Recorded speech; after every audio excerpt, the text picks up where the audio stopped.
A veces no nos gustan los mensajes del Creador. Incluso algunos profetas intentaron escaparse de Dios. ¿Quieres escaparte ahora o permanecer en su presencia? Él te conoce y sabes cuáles son tus necesidades y Él te las va a suplir. Solo tienes que aceptar a Jesús en tu corazón. No sabes cuál es el mensaje que te vamos a dar ahora, pero sí puedo hacerte el llamado. La decisión es tuya. ¿Aceptas o no seguir al Creador? Y esta es la oportunidad en un nuevo mensaje aquí en Tiempo de Paz.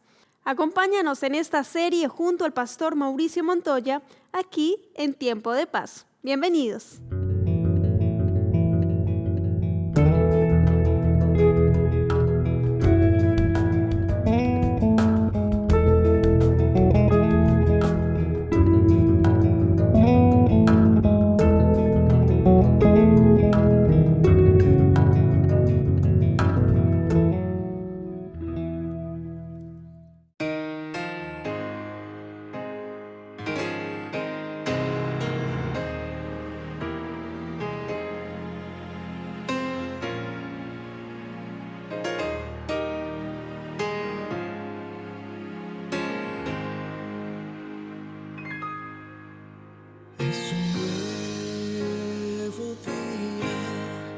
Nuevo amanecer, una voz que dice: hijo, ven, si ven. Hoy escucho fuerte esa voz aquí. Hoy un cambio nace, que comience en mí, que comience en mí, que comience en mí, ese cambio grande, que comience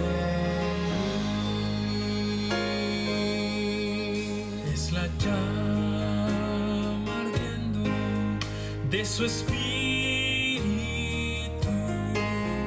el amor inmenso en mi corazón, como el oro puro, limpiará mi ser. Solo aquella fuente quitará mi ser.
Queridos amigos de Nuevo Tiempo, estamos en un capítulo más de nuestro programa Tiempo de Paz. Estamos muy felices de que puedas estar con nosotros en este nuevo capítulo.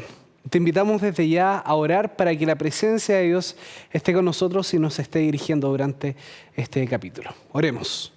Querido Padre que estás en los cielos, te damos las gracias por tu amor, te damos las gracias por tu misericordia. Pedimos que seas tú quien nos hable en este momento. Quédate con cada amigo que nos está viendo. Te pedimos que tú puedas dar, Señor, por medio de la palabra, respuesta a alguna incógnita, alguna pregunta, alguna angustia que Él pueda tener. Quédate con nosotros, Señor, ahora y siempre, en el nombre de Jesús. Amén. Queridos amigos, ¿cuántas veces nos sentimos bien y en medio de ese bienestar, tranquilidad, viene algo terrible? La Biblia nos presenta historias de la Biblia de personajes que se sentían cómodos. Tenemos ejemplos como los de Sansón, tenemos ejemplos como los de Pedro, muchas veces que se sentían confiados en sus propias fuerzas y posteriormente fueron abatidos dadas las circunstancias de la vida. El día de hoy hablaremos acerca de la historia de un personaje que es valiente en gran medida, que tiene muchos atributos positivos, pero que en esta ocasión en particular cometió un gran error. Es la historia de David. Te quiero invitar para que juntos podamos buscar en nuestras Biblias, ahí en tu casa, si es que estás, para que puedas buscar el capítulo número 12 del libro de Segunda de Samuel.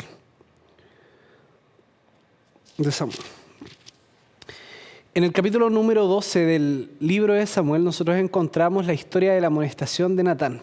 Y en el capítulo 11 nosotros encontramos una escena de la vida de David que la verdad es bastante peculiar y es muy triste.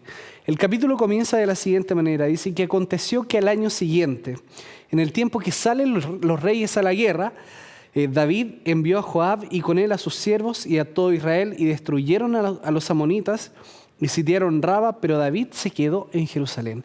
Aquí el versículo parte mostrando la negligencia de David en aquel entonces. David durante toda su vida se había caracterizado por su esfuerzo, por su entrega y por su compromiso, pero en este momento en particular, cuando todos los reyes estaban en la guerra, ya que era el tiempo en el cual los reyes participaban de esto, en el momento en el que el pueblo de Israel estaba en la batalla, David no estaba en la batalla, sino que David estaba en su templo, en su palacio. Y muchas veces, como dicen por ahí, los momentos de ocio son taller del diablo. Y aquí pasó algo bastante terrible. El resto de los versículos nos continúan diciendo así. Y sucedió que un día, al caer la tarde, que se levantó David de su lecho y se paseaba sobre el terrado de la casa real. Y vio que desde el terrado una muchacha se estaba bañando, y la cual era muy hermosa. Envió David a preguntar por aquella mujer y le dijeron, aquella es Betsabé, la hija de Eliam, mujer de Urías el Eteo. Era una mujer que estaba casada. Y envió David mensajeros y la tomó y vino a él y durmió con ella y luego que ella se purificó de su inmundicia y se volvió a su casa. Y concibió la mujer y envió a hacerlo saber a David diciendo, estoy encinta o estoy embarazada. La escena es bastante trágica porque David no solamente tenía que ser el general de un ejército, no solamente tenía que ser un rey que gobernara de manera civil, sino también debía ser un ejemplo de liderazgo espiritual. Y hasta tiempo atrás David era conocido como el hombre conforme al corazón de Dios, pero en este momento pareciera ser que ese título no era el título más adecuado, ya que él cometió un pecado terrible, el cual era la infidelidad hacia uno de sus mejores generales. Urías no era una persona desconocida para David. Urías era una de las personas que estaba dentro de un grupo selecto que se llamaba los valientes de David. Y los valientes de David eran hombres sumamente leales al rey, y Urías particularmente no era una persona ciudadana de Jerusalén o un israelita, sino que era un extranjero que había asumido un compromiso para con David. Él venía de la tierra de los Eteos. Y este Urías sentía un gran aprecio por David y un gran respeto por el pueblo de Dios y a la vez también por Dios mismo. Pero a pesar de esto, David no tuvo respeto por su esposa y la mandó a llamar y tuvo relaciones con ella y por consiguiente ella quedó embarazada. La historia continúa de la siguiente manera con un desenlace bastante trágico, ya que el versículo 6 dice, entonces David envió a decir a Joab, envíame a Urías el Eteo. Y Joab envió a Urías a David. Y cuando él vino, a él David le preguntó por la salud de Joab, y por la salud del pueblo, y por el estado de la guerra. Después dijo David a Urías, desciende a tu casa y lava tus pies. Y saliendo Urías de la casa del rey, le fue enviado presente de la mesa real. Mas Urías durmió en la puerta de la casa del rey con los siervos de su señor y no descendió a su casa. Esto es bastante loable porque el hombre pudo haber ido a dormir a su casa y haber estado con su esposa. Lo que David quería o lo que tramaba en su corazón y en su mente era que el hijo que era de él pasara a ser como hijo de Urías, que él pensaba que era su propio hijo. Pero los versículos nos dicen que Urías era una persona tan leal al ejército que no estaba dispuesto a dormir en su casa cuando el resto de las personas estaban durmiendo en tiendas. E incluso él hace alusión a que cómo él podía dormir en su casa, acostarse con su mujer cuando el arca de Jehová estaba en la guerra. Cuando el arca del Señor estaba allá. Leo las palabras, dice, Urías respondió a David, el arca e Israel y toda Judá están bajo tiendas y mi señor Joab y los siervos de mi señor en el campo, y yo voy a entrar a mi casa para comer y beber y a dormir con mi mujer, dice, por vía tuya y por vida de tu alma, que yo no haré tal cosa. La verdad es que este es un ejemplo para David, y esta era la actitud que él debía tener. La actitud de Urías representa a una persona sumamente honesta y a la vez también una actitud sumamente loable, muy por lo contrario de la vida de David en aquel momento. David, por lo tanto, trama un plan que la verdad es bastante terrible. Toma a Urías, lo emborracha y a pesar de eso no logra caer. Así que lo envía de vuelta a la guerra con una carta hacia Joab, en la cual decía que en el momento en el cual la guerra estuviese en su apogeo, dejasen solo a Urías para que Urías muriera. Joab asumió este desafío y dejó que Urías muriera y luego llegó la carta a David y David pensó que su pecado había sido encubierto y que nada se había logrado. O sea, que que todo había pasado de la mejor manera y que él había evitado su pecado y la consecuencia de su pecado, porque a pesar de ser rey, él debía morir. Pero el capítulo 12 nos cuenta la historia de Natán. Después de todo este evento trágico y toda esta estrategia maliciosa, inclusive diabólica, podríamos decirlo, de parte de David, pasa un año, nace el niño y dice que Jehová envió a Natán, un profeta, a David. Y aquí es donde conoceremos qué era lo que hacía especial realmente a David. Y viniendo a él le dijo, había 2 hombres en una ciudad. Uno era rico y el otro era pobre. El rico tenía numerosas ovejas y vacas, pero el pobre no tenía más que una sola corderita, la que había comprado y criado y la que había crecido junto a él, y dice que con sus hijas juntamente, comiendo de su bocado y bebiendo de su vaso, y durmiendo en su seno, y la tenía como una hija. Vino un hombre de camino al hombre que tenía mucho dinero, al hombre rico, y el hombre rico, en vez de tomar de sus propias ovejas, fue y tomó de la oveja del pobre. Esta escena, la verdad, es que enfureció a David y Natán le preguntó, ¿qué es lo que debemos hacer con este hombre? Y la Biblia cuenta lo siguiente, dice que David se airó totalmente por un evento tan bajo en relación a lo que él había hecho, porque hasta el momento se le había olvidado al parecer. Y dijo, ese hombre es digno de muerte. Y en ese momento, Natán le responde a David de la siguiente manera, ese hombre, David, eres tú. Y aquí es donde nosotros vemos el ejemplo de un corazón que tiene el Señor en su vida, a pesar de lo terrible que hizo, dado que David no se justificó, David no se excusó, sino que él respondió de la siguiente manera, he pecado contra el Señor. Aceptó la responsabilidad de sus actos, aceptó lo malo de su actuar. Y a pesar de aquello, el Señor lo perdonó. Pero dijo, lamentablemente, el hijo que han concebido morirá, porque las circunstancias no fueron las más adecuadas. En este momento, la historia nos cuenta que David pasó días y días en ayuno, en silicio y en ceniza, buscando la presencia del Señor. Y en ese momento él escribió 2 salmos. Uno es el Salmo capítulo 34, que dice que cuando él cayó envejecieron sus huesos, porque ningún pecado que es guardado en el corazón puede mantenerse bien. Ningún pecado que está guardado en lo íntimo, sin ser confesado a Dios, no necesariamente hacia la gente, a menos que a la gente sí le sea necesario que sepa, pero que sea confesado a Dios, por el cual no se pida perdón, es un pecado que siempre estará ahí dañando nuestra vida. Y David sentía como que sus huesos se secaban, así lo describe el Salmo. Pero particularmente el Salmo 51 es escrito en ese tiempo, uno de los salmos más hermosos de la Biblia, Salmos capítulo 51. Y dice de la siguiente manera. Quiero compartirlo contigo, querido amigo. Dice así, Salmo 51 desde el versículo 1 en adelante.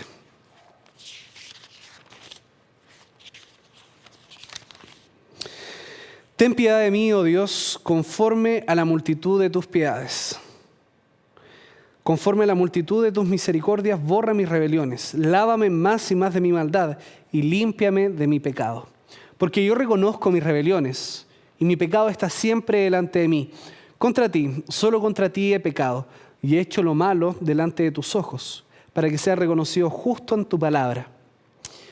Dice, y tenido por puro en tu juicio. He aquí que en maldad he sido formado, y en pecado me concibió mi madre. He aquí tú amas la verdad de lo íntimo, y en lo secreto me has hecho comprender sabiduría. Purifícame con hisopo, y seré limpio. Lávame, y seré más blanco que la nieve. Hazme oír el gozo y la alegría, y se recrearán los huesos de aquel abatido. Esconde tu rostro de mis pecados y borra mis maldades. Y este es mi versículo favorito.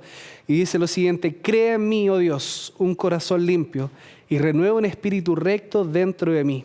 No me eches de delante de ti y no quites de mí tu Santo Espíritu. Devuélveme el gozo de tu salvación y que un espíritu noble me sustente. Querido amigo, en el momento del pecado y en el momento de reconocer que nos hemos equivocado, es importante poder reconocer que Dios es justo en todos sus juicios. Es la base de la santificación y de la salvación. Entender que los juicios de Dios siempre son justos. Pero que donde los juicios de Dios son justos, también prima su misericordia para con nosotros, ya que Cristo vino a ocupar aquel lugar que tú y yo debíamos llevar. Pero para eso es necesario que confesemos nuestros pecados y a la vez también que nos pongamos a cuentas con el Señor.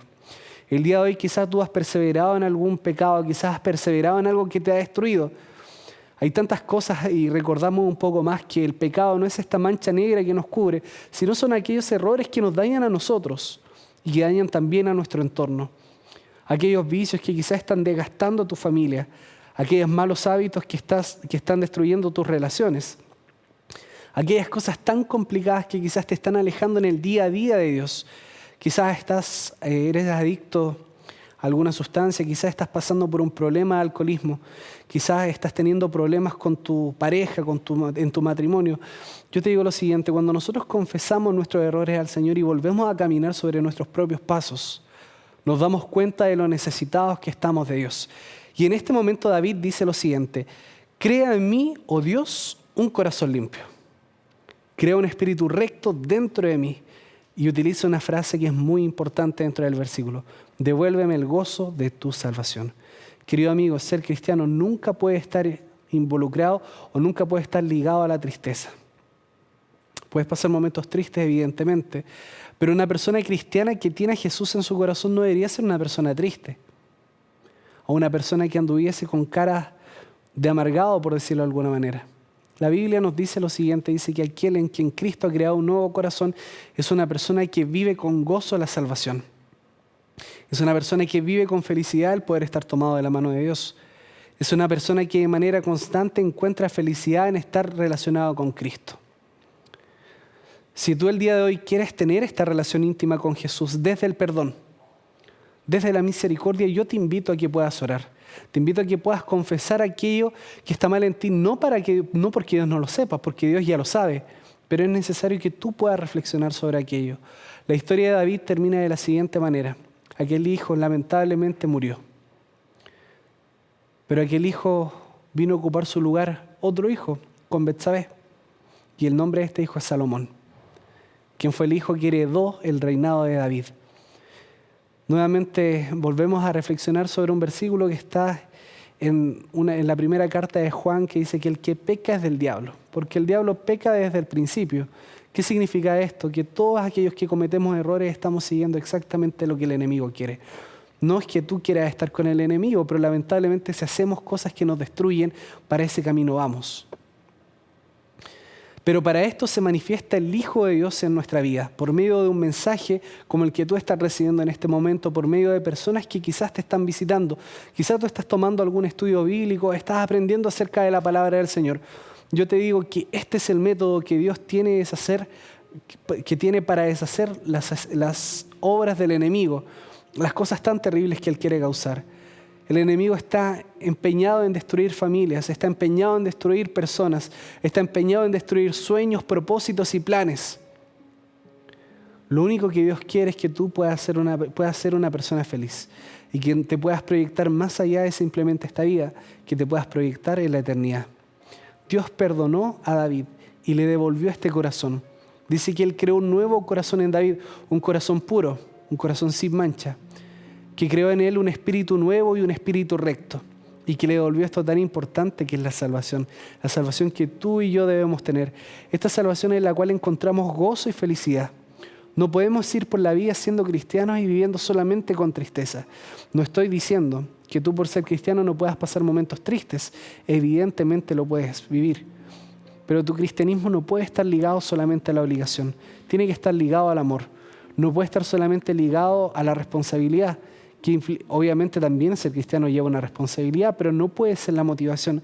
La motivación del cristiano siempre tiene que ser el amor. El día de hoy yo estoy seguro que tú quieres hacer cambios en tu vida y quizás ves un poco difícil el panorama, pero nos damos cuenta que David no tuvo que recorrer kilómetros, no tuvo que levantar cosas, no tuvo que comprar algo para ganar el favor del Señor. Lo único que él tuvo que hacer fue arrodillarse delante de Cristo, arrodillarse delante de Dios y pedir perdón. Quizá el día de hoy lo que tú necesitas también es pedir perdón. Y yo te hago un llamado a reconocer tu incapacidad, que no es malo. A veces quisiéramos en la vida nunca caer. A veces quisiéramos estar siempre firmes. A veces quisiéramos ser siempre fuertes. Pero lamentablemente somos seres humanos y tanto tú como yo caemos de manera regular. Por tanto necesitamos la gracia de Cristo que nos sustente. Yo en este momento te invito para que tú puedas pedir perdón, para que puedas estar a cuentas con el Señor, te des cuenta de la gran necesidad que hay en tu vida, de la misma manera en que día a día yo me doy cuenta que hay necesidad en la mía. Y para que de esta manera podamos ser transformados por el amor de Cristo. Te invito a que ahí donde estás, si estás en tu casa, si estás en algún lugar especial, te invito para que puedas orar y para que juntos podamos reflexionar sobre el mensaje que hemos tenido el día de hoy. Oremos. Querido Padre que estás en los cielos, te agradecemos por la historia de David, en la cual encontramos gracia y misericordia para nosotros. Pedimos, Señor, que tú nos puedas acompañar y que tú nos puedas bendecir, que en ti podamos alcanzar la salvación, la esperanza. Quédate con cada amigo que está viendo el programa en este momento. Dale la certeza de que no importa cuán lejos haya ido, lo que importa, Señor, es que Él pueda recibirte con los brazos abiertos de la misma manera en que tú lo haces. Ayúdanos a ir a ti en el momento de la necesidad y a estar tomados de tu mano. Perdona nuestros pecados en el nombre de Jesús. Amén. Querido amigo, que el Señor te bendiga, que Dios te guarde y que por medio de la palabra del Señor encuentres paz en cada día.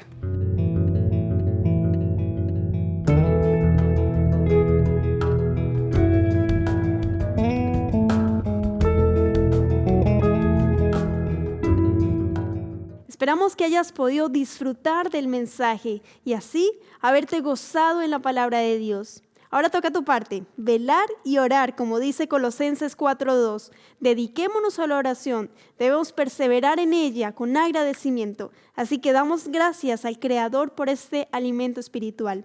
Nosotros nos vemos en un próximo capítulo de Tiempo de Paz. Sigue en la sintonía de Nuevo Tiempo, canal de esperanza. Que Dios te bendiga.